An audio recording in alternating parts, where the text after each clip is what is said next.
So again, when you're hiking and you're trying to figure out how do I stay hydrated so that my body has the energy and fuel that it needs, but also how do I kind of control my bladder urgency as best as I can? There's a few things that we want to focus on. So we already talked about consistent drinking, but the real reason we want to do that is because our kidneys are constantly filtering our blood. So a lot of people don't know this, but your kidneys are dripping urine into the bladder every single minute.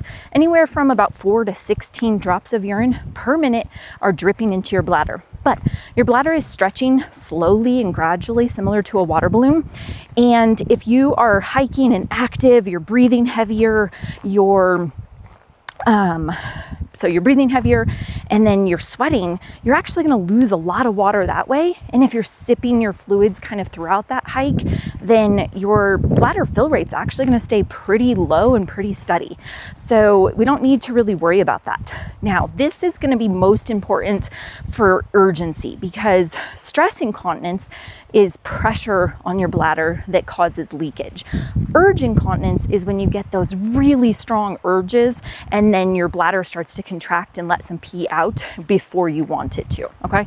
So the steady fill rate and all those tips we just talked about, those are going to be more helpful for urgency. The stress incontinence tips, those can happen when your bladder is a little bit full or medium amount full or a lot full.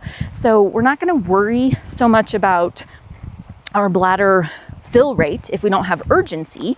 We have pressure leaks. Then we're going to worry about our pressure management. And we'll talk about those strategies in a different video. Okay?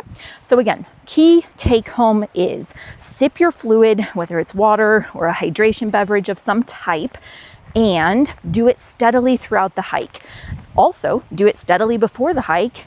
That way you go into the hike well hydrated, you're not dehydrated, and then you're not further dehydrating yourself before. If you drink a lot of fluid at one time, your body is going to have to get rid of that pretty quickly because, surprise, you're not a camel.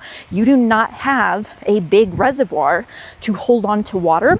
And so if you chug a bunch of water or any beverage for that matter, your bladder fill rate's just going to speed up and then your bladder is going to stretch fast and that's going to give you a lot more urgency. All right, have fun out there, enjoy the views, enjoy the hikes, and happy bladder.